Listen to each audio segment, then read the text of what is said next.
La historia la escriben los vencedores, dijo alguna vez George Orwell. Eso significa que existe otra historia por contar. Guerras, batallas, amores, traición y todo lo que te hubiera gustado que te contaran en el colegio sobre la historia. La verdadera historia del mundo. Esto es Historia Histérica.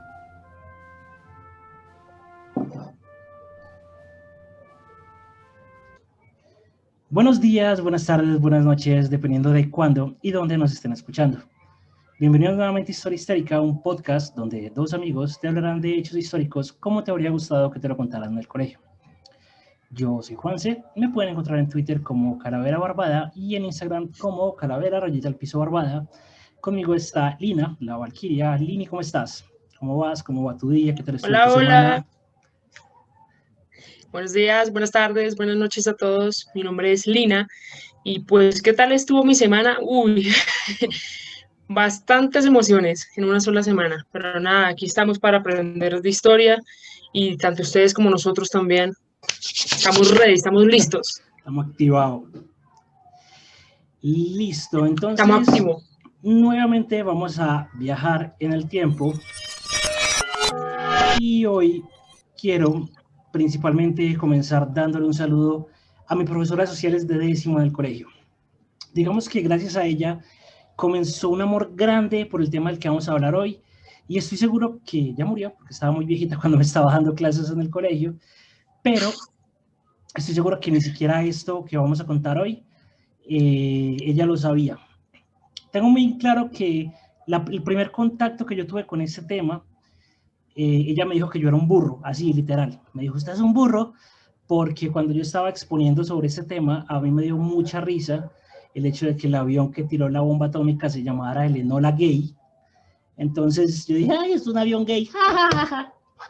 Me causó mucha gracia eso. Yo sé, es un humor muy puberto, es un humor muy de niño. Era esa época en la que a uno le daba risa la palabra teta, pero bueno. Entonces, Ya vamos, crecimos. ya crecimos, ya estamos más grandes, ya somos más maduros y bueno. Vamos entonces a hablar hoy de el papel que tuvo Colombia en la Segunda Guerra Mundial. Quiero comenzar hablando que Colombia fue el único país latino que tuvo algún tipo de participación directa en la Segunda Guerra Mundial. Y no estoy hablando de que hayan enviado tropas o hayan enviado personas al frente por allá en Europa, no, estoy hablando de que directamente en Colombia hubo enfrentamientos entre los nazis, entre el ejército alemán y el ejército colombiano. Entonces, digamos que Ok. vamos a hablar en 4 momentos. Vamos a hablar de ese principio de la Segunda Guerra Mundial y cómo Colombia, junto con el resto de países de las regiones, habló un tema de neutralidad. Luego vamos a hablar de que gracias a Estados Unidos y a Pearl Harbor, esa neutralidad se acabó y no solamente por eso. Vamos a hablar un poquito sobre cómo se vivió aquí el tema de la Segunda Guerra Mundial directamente en Colombia y vamos a hablar de la participación de Colombia después de la Segunda Guerra Mundial. Ok. Esta primera parte entonces la voy a pasar de pronto como un poquito rápido porque hay muchos datos, hay muchísima información, pero es digamos que un poquito pesada, es un poquito ladrilluda, un poquito académica, pero voy a tratar de pronto de hacerlo como un poquito más a menos. Nos remitimos en Ok. primera instancia al 1 de septiembre de 1939. Para aquella época, el presidente de Colombia era Eduardo Santos, que acá tengo una duda grande y es que no sé si este man era, en algunas partes aparece como el tatarabuelo de Juan Manuel, el expresidente colombiano, en otras partes aparece que no era el tatarabuelo, sino que era el tío, entonces no tengo muy claro eso. Lo cierto del caso es que este señor Eduardo Santos sí que era familiar de Juan Manuel Santos, el que hasta hace poquito fue presidente de Colombia, entonces siempre nos ha manejado a las mismas personas. Este man entonces por allá en 1 de septiembre del 39 se dirige a través del Congreso en una locución por radio y en ese discurso el man hablaba de que el país tenía que ser neutral. Él decía entonces que tenemos que ser solidarios, tenemos que ser solidarios con América, con Estados Unidos, pero el interés primordial que tenemos como país es ser neutrales. Ahora, Digamos que esta neutralidad era muy al margen o muy pegada de lo que dijera Estados Unidos. Desde aquella época hemos sido como colonia de Estados Unidos, entonces si Estados Unidos decía A, nosotros decíamos A, y él estaba como muy pegado de listo. Si Estados Unidos no se mete, yo no me meto. Si Estados Unidos se mete, yo como soy un aliado potente de ese país, tengo que mirar a ver cómo me muevo. Como Estados Unidos entonces estaba diciendo como, no, yo no me voy a meter allá, eso no son pocos míos, ese güiro no es mío. Y pues ante la postura de los gringos, quiero traer a colación la opinión de un columnista que se llama Américo Latino, que mierda llamarse Américo, perdón, Américo, que desde el diario conservador El Siglo decía: el gobierno de Washington, según parece, ha cambiado de táctica y se mantiene ferviente defensor de la neutralidad de la Unión. Esta actitud estadounidense no podía por más que generar desconfianza en el resto de América, ya que en ese momento el presidente de Estados Unidos era Franklin Delano Roosevelt, y pues el man era demasiado guerrerista, por así decirlo. Entonces, la gran preocupación era que en cualquier momento el presidente Roosevelt dijera como, no, si nos vamos a meter en la guerra, entonces Colombia, Argentina, Estados Unidos, México, Chile, Bolivia, necesito que me manden gente para yo mandar gente para el frente, que en últimas fue lo que terminó pasando. Vamos hasta ahí. Ok. Listo. Sí. Entonces, ¿qué pasó? Era más un apoyo militar, ¿no? Sí, exacto. Pero era un apoyo militar en base a lo que dijera Estados Unidos. Es decir, ni Colombia, ni México, Sí, ni Brasil, claro. ni Chile, ni Argentina se querían meter, pero Colombia sentía la obligación de que si Estados Unidos se metía a la guerra, por algún motivo se iba a tener que meter. Entonces, pero digamos, como por qué Colombia necesitaba, bueno, sentía esa necesidad, o sea, ¿había algún porqué? ¿Había un trasfondo? Si me lo preguntas a mí, por lambones. Porque digamos que no es que hubiese algún tipo de motivo directo por el cual Colombia tuviera que ir a meterse en un conflicto que había en Europa. ¿Que estaba afectando a mucha gente? Sí. ¿Que había un miedo innato que si el Reich alemán ganaba en Europa, se fuera a venir a tratar de conquistar América? También. Pero en ese momento todavía no había como la necesidad de que Colombia se metiera directamente en el conflicto, y ya lo vamos a ver más adelante. Pero lo que sí está claro es que Colombia, o por lo menos este man de Santos, era muy lambón con los gringos, y me van a perdonar. ¿Por qué lo digo? Cuando estaba pues como toda esta conflagración, todo este tropel, todo este problema, se creó algo que se llamó la Conferencia de Panamá. La Conferencia de Panamá fue como todos los países se reunieron en Panamá, todos los países de Latinoamérica y Estados Unidos, Canadá no, Canadá sí se mantuvo neutral durante todo el conflicto, pero Estados Unidos y todos los países de Latinoamérica se reunieron en Panamá a decir si se iban o no se iban a meter en el conflicto armado de la Segunda Guerra Mundial. ¿Y por qué digo yo que Santos era muy lambón? Porque Santos hablaba mucho con el canciller de Washington, y Santos era el que le decía como, ay, parce, nosotros estamos firmes, pero esa gente de Argentina yo creo que no se va a meter. Y yo creo que esa gente de Argentina, esa gente no le va a dar respaldo a usted, mijo, hable con los argentinos, porque por eso digo que era muy lambón. O sea, metía cizaña, lo que le llamamos cizaña. Metía cizaña, y aparte era muy lambón, pues porque si el man era presidente de Colombia, tenía que velar por los intereses del país, no por si Argentina decidía o no decidía ser parte de la Conferencia de Panamá, reafirmando ese tema de la neutralidad como país en cuanto a la Segunda Guerra Mundial. ¿Pero será que había un trasfondo económico? ¿Por qué lo dices? ¿De pronto? No, pregunto. Como un tipo de aliado de pronto estratégico en temas de economía y política también. Pues digamos que Colombia y Estados Unidos siempre han sido aliados, entre comillas. Sí. Y más por el tema de la deuda. Más por el tema de la deuda, pero desde aquella época, o sea, estamos hablando de hace más de 50 años, desde hace más de 50 años, más que aliados, yo digo que hemos sido demasiado dependientes de Estados Unidos. Tan es así que si pasa algo en la bolsa de Estados Unidos, nosotros como región somos los que más sentimos ese impacto. Claro. Lo cierto del caso es que se genera de pronto todo el tema de la Conferencia de Panamá, y el 1 de noviembre del 39 se establece ya como tal la neutralidad por parte de la región. Se establece entonces que Estados Unidos y todos los países de Latinoamérica van a ser neutrales. Y hay algo muy curioso, y es que la burocracia de la política es demasiado conveniente. Porque, ¿qué pasó? Se reúnen el 1 de noviembre del 39 en Estados Unidos para hacer esta acta, y el 4 de noviembre del 39 el Congreso de los Estados Unidos aprueba el texto final de la resolución conjunta de neutralidad, donde habla que Franklin Delano Roosevelt, el presidente de Estados Unidos, estaba avalando la neutralidad dentro de un acto legislativo, inclusive que se llama el Acto Legislativo de la Neutralidad de 1939, y decía: Estados Unidos y el resto de Sudamérica van a ser neutrales en temas de guerra, salvo que Latinoamérica u Estados Unidos sientan que hay algún tipo de declaración de guerra o intereses que vayan a afectar el buen funcionamiento del continente americano.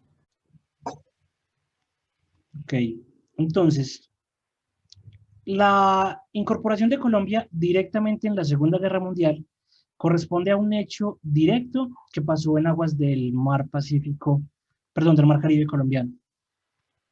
Entonces, por aquella época, en Sudamérica habían muchos submarinos nazis, y ellos estaban entonces por todo el mar Caribe, e inclusive cualquier nave que ellos vieran ahí como medianamente rara, le disparaban de una. Así fuera un barco de guerra, fuera un barco mercante, fuera un barquito chiquito. Y eso fue lo que pasó directamente con Colombia. Existía un barquito, un navío, que se llamaba La Resolute, y era un navío de un solo motor y de vela. O sea, era un barco chiquito de escasas 52 toneladas. O sea, pesa lo mismo que pesa una tractomula, más o menos. Y este barquito era propiedad del cartagenero Simón Baena Calvo, y tenía un capitán gringo, hasta donde pude encontrar, que se llamaba Joseph McLean. Entonces, este era un barquito mercante, el barquito hacía como sus recorridos normales, y el 6 de junio el barquito empezó como su camino por su recorrido habitual, que era Cartagena, Panamá, Providencia y San Andrés, pero el 14 de junio el capitán vio pues como una especie de árboles en el horizonte y se le hizo raro. Los tripulantes dijeron como: no, pues esos son como unos cayos de quina, o esos son los cayos de serrana, y pues digamos que al capitán se le hizo raro y dio la orden de que se fueran para allá para ver qué era exactamente eso. Cuando llegaron allá, se dieron cuenta que habían 2 botes salvavidas que traían a 5 oficiales y 26 marineros de la nacionalidad inglesa, que habían escapado de un hundimiento de submarinos alemanes. De unos, o sea, habían 3 barcos ingleses cerquita de por ahí. Los submarinos alemanes la cogieron contra esos 3 barcos ingleses, y se salvaron 26 marineros en esos barquitos. Entonces, la Resolute subió a los náufragos ahí, y el mismo día, digamos que se dieron cuenta que esto había pasado, los submarinos dijeron como: ah, sí, se van a poner a salvar marineros ingleses, pues lleve lo suyo. Y de una, le dispararon a la Resolute. Primer barco hundido colombiano por parte de los alemanes. Luego pasó con otro barco que se llamaba La Flora. 2 submarinos alemanes atacaron por babor y por estribor a este barquito en la costa de La Guajira. O sea, estamos hablando de que ya estamos muy cerquita del territorio colombiano. Y esto fue inclusive por la noche. O sea, era un barquito que ni siquiera llevaba velas, y llegaron los submarinos, simplemente vieron el barco y por babor y por estribor los atacaron.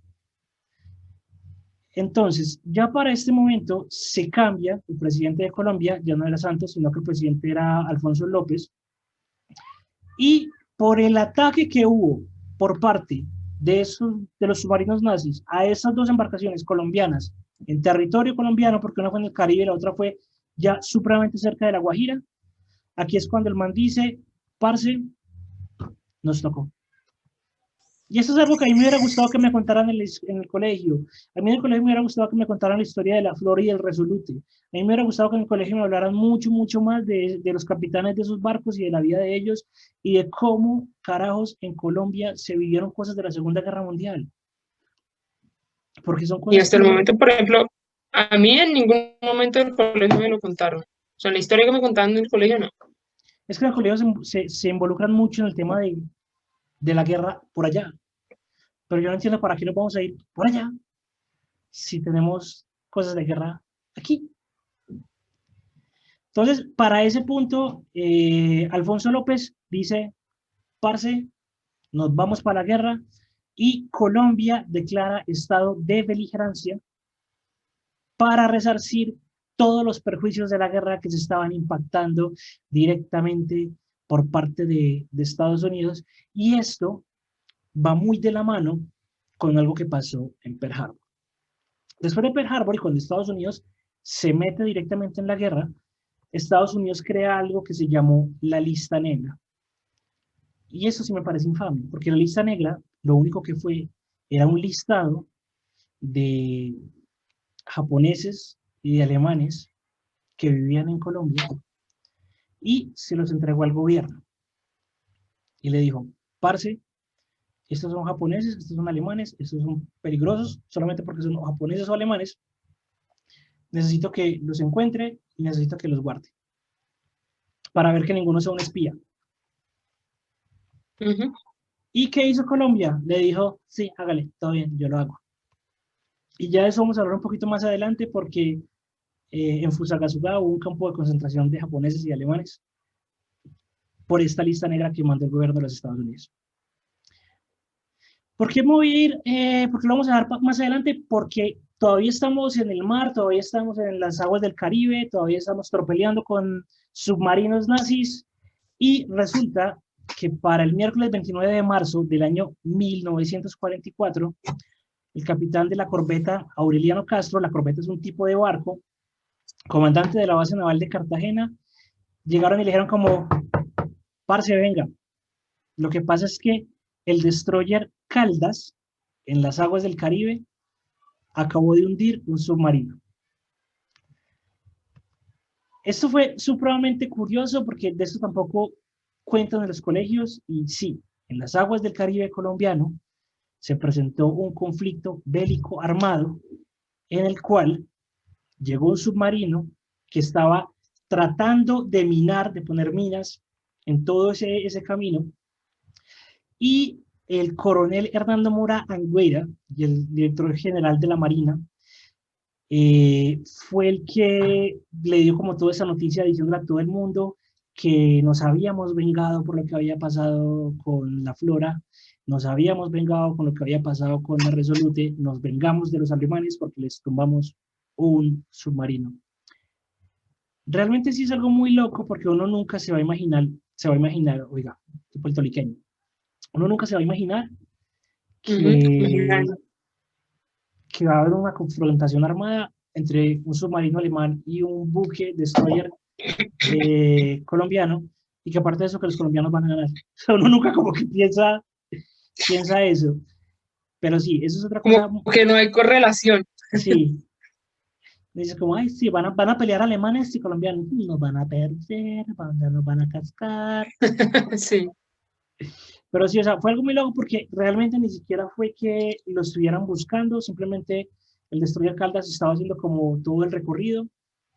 Cuando estaban haciendo el recorrido dijeron como, parce, ¿qué es eso que hay allá? Ah, es un submarino, es un submarino alemán, parce, vamos con todo ahí. No los dejaron ni respirar y empezaron a empezaron a tirarle cargas de profundidad. Y hay algo muy loco y es que ellos empezaron a tirar cargas y veían que el submarino no subía, pero que tampoco subía nada, entonces ellos dijeron, parce, nos quedamos acá hasta que no tengamos confirmación de que sí lo hundimos. Y estuvieron mucho, mucho rato esperando hasta que empezaron a ver que la superficie empezaron a salir como manchas de aceite. Y ahí fue cuando dijeron, sí, parce, lo tumbamos, coronamos, y ahí fue cuando dieron la noticia y todo el país salió a celebrarlo como si hubiera sido, como si hubiéramos quedado campeones victoria. del mundo. Como si hubiese sido victoria de nosotros. Pues sí, realmente fue una victoria de nosotros.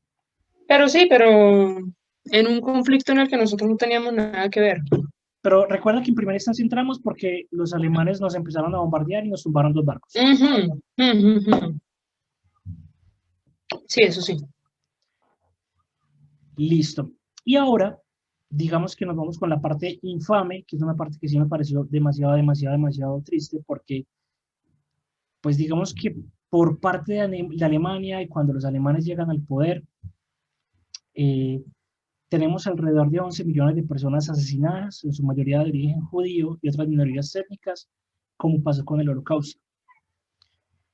Entonces acá se nos viene a la cabeza el campo de concentración de Auschwitz, el campo de concentración de Warsaw, que eran campos del terror literalmente, y que lo vemos como muy lejano, lo vemos como muy externo a nosotros, pero tú que vives en Bogotá, tú has pasado por Fusagasugá o has ido a Fusa, Sí. ¿Qué pasado? has pasado, de pronto has visto o te han contado algo sobre el Hotel Sabaneta. Bueno, No, no, no. dentro de las notas del episodio voy a dejar todos los links, ahí aparece esto y pues también voy a subir un par de fotos para mostrarlo, porque el Hotel Sabaneta en Fusagasugá fue el lugar donde en Colombia llevaron a cientos de familias alemanas y japonesas que básicamente lo que estaban haciendo era huir de la guerra. Entonces imagínate el cuadro. Soy una familia alemana que no quiero estar en la guerra, opto por llegar a Latinoamérica, que es una zona neutral, y cuando llego a Latinoamérica, Me encuentro me, con esto. exacto, cuando llego a Latinoamérica me dicen como, ay, parce, usted es alemán, sorry, venga que es que lo vamos a hallar para otra parte.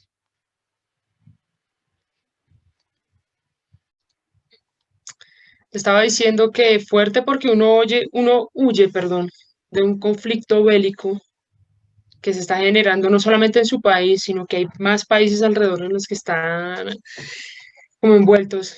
Se supone que uno huye al otro lado del mundo prácticamente y allí también. O sea, Imagínate. fuerte, fuerte, fuerte. Fuerte y horrible la cosa, además. O sea, eh, yo lo describiría más bien como algo, es que este es el infierno en la tierra prácticamente. ¿Tú crees que te vas a encontrar el cielo saliendo de tu país o de esa zona de conflicto en la que estás? Llegas a otro país totalmente lejano y en las mismas. Pero no solo eso, Wow. digamos que también habían personas, japoneses y alemanes, que llevaban mucho tiempo en el país y en el continente, porque es que allí no llegaron solamente personas de Colombia, sino que llegaron personas que eran alemanes o japoneses de Chile, de Japón, de Chile, de Brasil, de Argentina, que simplemente le dijeron como, usted es japonés, parce, para allá. Ujú. Entonces, digamos que se crea la lista negra de la que hablábamos hace un ratico. El propósito inmediato de la lista negra era evitar que de pronto la ayuda que Estados Unidos le estaba dando a algunos países de Latinoamérica cayera en manos de alemanes o de japoneses. Y ya que entonces empieza a ser una segregación muy brutal porque decían que absolutamente nadie en Colombia podía comerciar con quienes aparecieran en la lista. Se publica la lista, entonces Ok. dice, no sé, nombres alemanes. Eh, Manuel, Manuel es un es un nombre nombre alemán. alemán, creo que sí. O sea que el señor de la tienda de por mi casa es alemán. Pongámosle, Hans. ¿qué nombre? Sí, don Hans Ese es Schumacher. Don Hans Schumacher, Hans. que yo lo hizo toda la vida por mi casa, que tiene un negocio de salchichas y vende embutidos alemanes y cerveza. De repente, el man que ha estado toda la vida en Colombia, ya no puedo comerciar con él porque es nazi.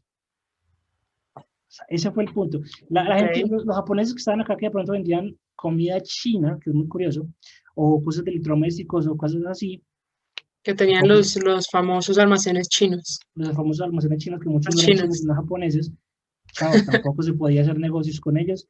Y me parece absurdamente ilógico. Estúpido. Total. Total.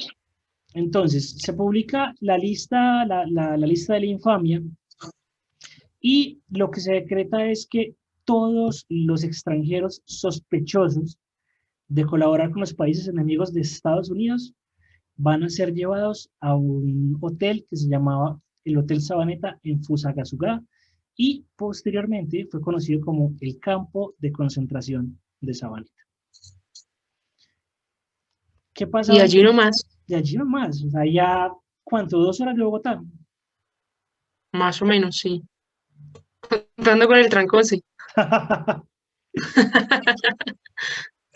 Aquí entonces el Wow. gobierno lo que hizo fue que le empezó a enviar una notificación a los alemanes y a los japoneses y les decía que todas sus propiedades eran confiscadas y se formó algo que se llamó el Fondo de Estabilización Nacional. Entonces aquí lo que hacía el Estado era que todas sus propiedades, señor don alemán, todas sus propiedades pasan a ser mías, tranquilo, yo le entrego un papelito y se las devuelvo cuando toda esta vaina acabe. Y la idea era de pronto como que esto empezara a generar algún tipo de rentabilidad para que el campo de concentración fuera autosustentable. O sea, yo no me quiero imaginar la cantidad de plata que se robaron estos manes. O sea, o sea, expropiaban, por ¿Sí? decirlo así. O Pero sea, ese no, es el término. pero no bajo la figura de expropiación, sino que le decían, no, vamos para allí, vamos para aquella finca, mientras pasa la guerra, y yo mientras tanto le guardo todo lo suyo, entonces fírmenme acá todas sus propiedades, pasan a ser parte del Estado, y cuando se acabe la guerra o nos demos cuenta que usted no es malo, se lo devolvemos. Básicamente así era como... Hágame el favor, oiga la mentira. No, pues, entonces, entre familias alemanas y japonesas, Wow. entre alemanes y japoneses eran más de 100 personas las que estaban cautivas en Sabaneta. Y el 6 de junio de 1944, el periódico El Tiempo aseguró que el día anterior se había sido dictada la orden de capturar a los extranjeros y ellos decían literalmente, estarán sometidos a vigilancia y solamente podrán ser visitados los jueves y los domingos. ¿Saben? En una cárcel. Sí, es que eso es un... prácticamente. Pero es que aparte de estar en una cárcel, ellos tenían que pagar por estar en el hotel. Imagínate. Dios mío. Este hotel, ellos pagaban por noche más o menos algo así como 3.25 pesos, lo que básicamente hoy equivale a una noche en el Hotel Tequendama. Y al finalizar, las personas que estuvieron en el Hotel Tequendama, encarcelados en un campo de concentración, estuvieron más o menos 2 años. Lo más bonito es que cuando se acabó la guerra y cuando liberaron a todo el mundo, la gente fue a decirle como, parce, venga, señor don Estado, es que usted me quitó esta propiedad que era mía. Y el Estado, con sus respuestas concretas, lo único que dijo fue, usted sabe contar, no cuente con esa propiedad porque ya es el Estado. Lo expropiaron. Lo expropiaron totalmente.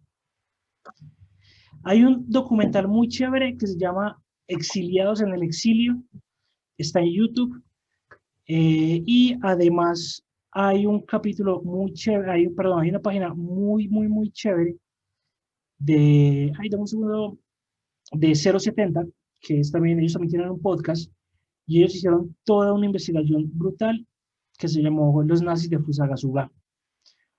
También en las notas del episodio se los voy a dejar.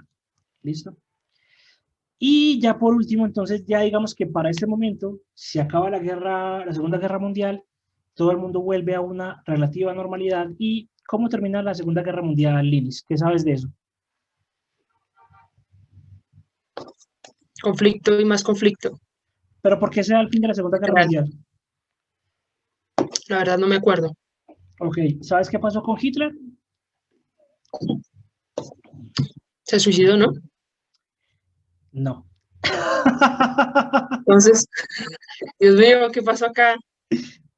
A ver, todos los informes hablan de que Hitler se suicidó en el búnker. Y esa es digamos que la Sí, versión oficial, que cuando los soviéticos o los rusos llegan a Berlín, el man está metido en un búnker y el man lo que hace es que llega y le dispara a Eva Braun y luego se dispara a él y se matan. Y los rusos encontraron el cadáver de Hitler y siendo rusos, nunca exhiben el cadáver. ¿O tú has escuchado hablar de dónde es el cadáver de Hitler? no, Sí. me dejaste fría, A me ver, dejaste pensando. por qué te lo pregunto? Eh, Más o menos en 2018, o sea, tú sabes, no sé si sepas, pero cada año la CIA empieza de pronto como a desclasificar informes o desclasificar archivos de investigaciones que ellos Sí, eso sí. tenían, pero como que Ujú. ya ya se cerró la investigación o se perdió el trazo o no hay cómo seguirla.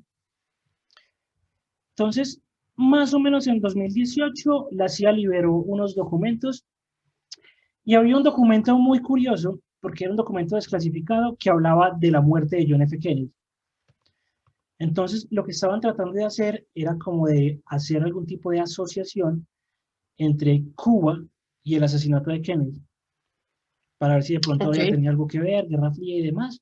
temas de espías, ¿no? Temas de espías, exacto. Ujú. Entonces, el man que manda el documento, el man llega y dice como, ah, sí, mire, esto fue la conclusión, esto fue lo que vimos de John F. Kennedy, esto fue lo que logramos encontrar. Ah, y por cierto, Hitler no murió en el búnker, Hitler se fue para Latinoamérica y tenemos una foto de Hitler en Colombia. Pa. Ah, bueno, eso sí lo he escuchado. No, eso sí lo he escuchado, sí, eso sí, que él estuvo por acá, por estas tierras, Ujú. y que estuvo en parte de Boyacá también. Eso sí Es, lo he escuchado. Pero es comprobado, o sea, está comprobado históricamente, iba a decir científicamente, históricamente. pues mira, hay un periodista argentino que se llama Abel Basti. El tipo ha lanzado más o menos unos 3 4 libros sobre Hitler, son 3 puntualmente, se llama La Tríada de Hitler, y hay uno que se llama Tras los Pasos de Hitler, hay otro que se llama Nazis en Colombia, o no, Hitler en Colombia, y otro que se llama Nazis en Sudamérica. El primero que sacó fue Tras los Pasos de Hitler, y aquí entonces lo que hizo este man fue reconstruir todo el supuesto itinerario suramericano que tuvo este man, apoyándose mucho en el documento de la CIA que dice que Hitler estuvo en Colombia y también la foto, porque hay una foto puntualmente que dice que la foto fue tomada en Tunja y la foto está con otro nazi que se llamaba Philipp Citroën. Y esta foto Sí, fue sí. supuestamente datada desde 1954. Entonces, acá lo que dice básicamente es, Hitler no murió en el búnker, Hitler fingió su muerte, cogió un submarino y llegó a Sudamérica. Que tiene lógica porque hay documentos comprobados que muchísimos soldados llegaron aquí después de la Segunda Guerra Mundial, y no solamente aquí en Estados Unidos con el tema de la operación Paperclip para borrar antecedentes de personas, lo que pasó con Mengele en Brasil. Entonces, lo de Mengele también fue un charro porque un día cualquiera a un barrio en Brasil llegó un man a usted, ah, no, yo soy alemán. Ah, bueno, y dicen las personas que el man era encantador, que el man era un tipazo, que era un médico, que se preocupaba por la comunidad, que nunca tuvo un problema con absolutamente nadie. Cuando el man muere, cuando entran a la casa de Mengele como a ver qué era lo que, pues, como para hacer todo el levantamiento y demás, es cuando se dan Ujú. cuenta que él era Mengele, Joseph Mengele, el artífice de los campos de concentración. Y hay algo también ahí para que nos apuntemos para investigar, y es que donde estuvo Mengele después de la Segunda Guerra Mundial es un pueblo en Brasil que 2 de cada 3 nacimientos después de la visita de Mengele son gemelos o mellizos. Ok, Y Mengele era una persona que, o sea, desde su investigación, entre comillas, estoy haciendo comillas para los que están en Spotify, hablaba de que él investigó y él así hablaba sobre la supremacía blanca, y él hacía muchos, se nota que, o sea, hay documentos que hablan que él hacía experimentos con mellizos para ver si podía pinchar a un mellizo y que el otro sintiera el dolor y demás. Y el man estaba súper obsesionado con los mellizos y los gemelos. Y en Brasil, en el pueblo donde él se quedó, curiosamente, después de que la muerte de él, 2 de cada 3 nacimientos son de mellizos o de Mellizos o gemelos. gemelos. Volviendo a Colombia, Curiosidades. volviendo a Colombia. Puntualmente el documento no es fácil, pero también les voy a dejar la dirección donde está el documento en PDF, está absolutamente todo en inglés. Y acá lo que dicen es que el man en el 54 dice que ya habían pasado 10 años desde el final de la Segunda Guerra Mundial, que no pasa nada, que él ya no tiene miedo de que lo juzguen, y pues básicamente ahí les tomaron la foto, y esta foto fue la que, digamos que se volvió famosa y le dio toda la vuelta al mundo, que es un señor con un gran parecido a Hitler, porque tenía como el bigotico. Hay otras personas que dicen que podía ser absolutamente cualquier persona con bigote que se pareciera a Hitler, que una foto no es absolutamente garantía de nada, lo cual es absolutamente verdad. También. Es demasiado abierto esto, pues porque no como que, a ver, no hay una prueba oficial salvo este documento que diga que Hitler sí estuvo o no estuvo en Sudamérica después de la Segunda Guerra Mundial. Que sea de pronto un documento de la CIA le da un poquito más de peso. Pero No, vamos a quedar con la duda pero de no si, asegura nada. exacto.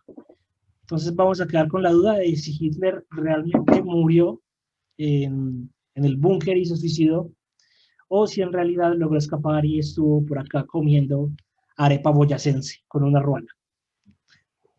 ¿Tú qué crees? Porque yo creo que los rusos tampoco, o sea, a ver, ¿cómo me explico? Se supone que los rusos encontraron el cuerpo, ¿sí? Se supone.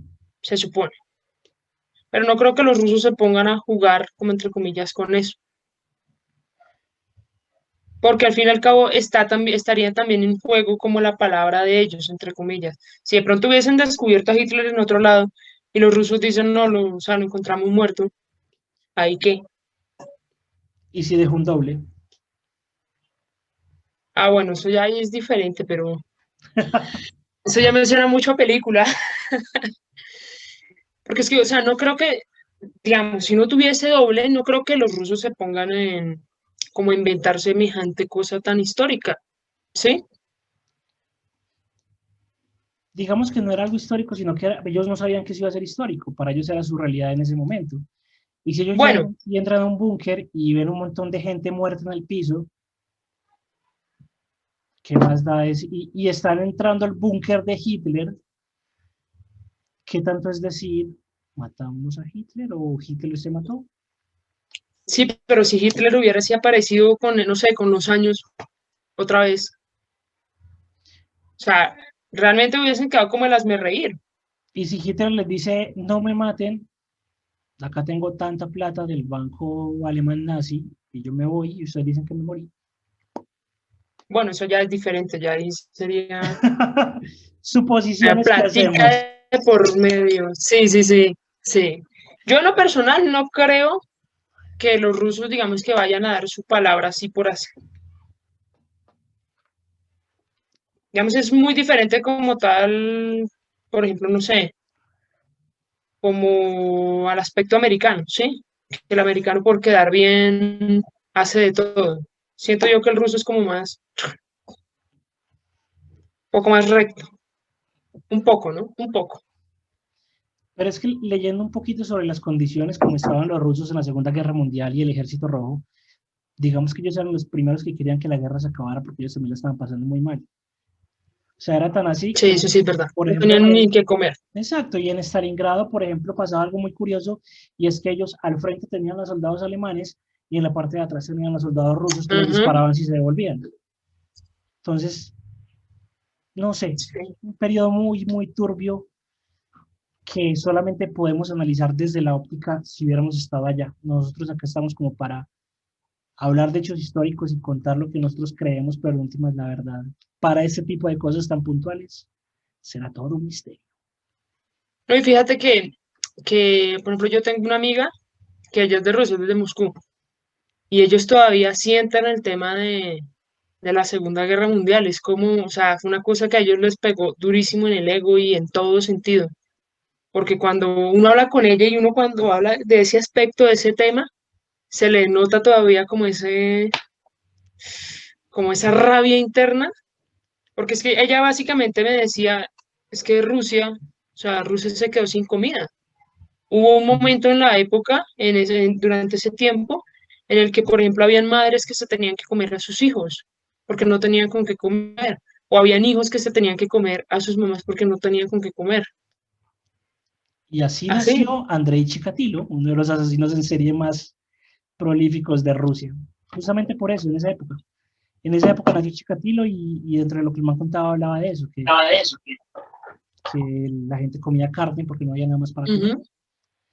Y no sé, para mí, personalmente, opinión muy personal, los verdaderos héroes de la Segunda Guerra Mundial fueron los rusos, no fue la gente del eje ni los aliados.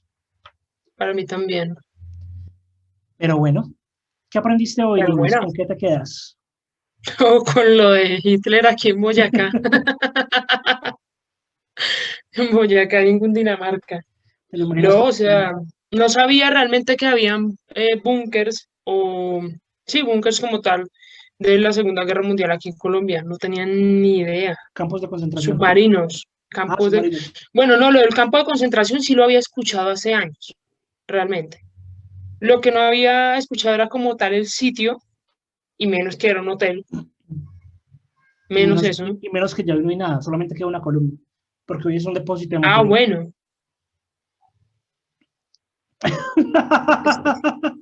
eso sí me da rabia, o sea, porque no lo conservaron como algo histórico, maldita sea. Porque no les interesaba. Ay, pero ahorita en la actualidad sí hubiese sido muy interesante. Sí, a hoy día, lo único que se conserva del Hotel Sabaneta es una columna, que está toda la entrada, y es un No, depósito de pues materiales militares. cuando vaya a Fusagasugá, pues me iría a tomar foto con esa columna. Así, aquí fue. Aquí No, tengo sí, ese o sea, rato. realmente no sabía eso, no, no sabía tampoco que hubiese existido un enfrentamiento como tal entre la parte, o bueno, entre la Marina, ¿sí? De Colombia y la Marina alemana. O sea, no, no tenían ni idea de eso. Es muy lindo. No tenían ni idea.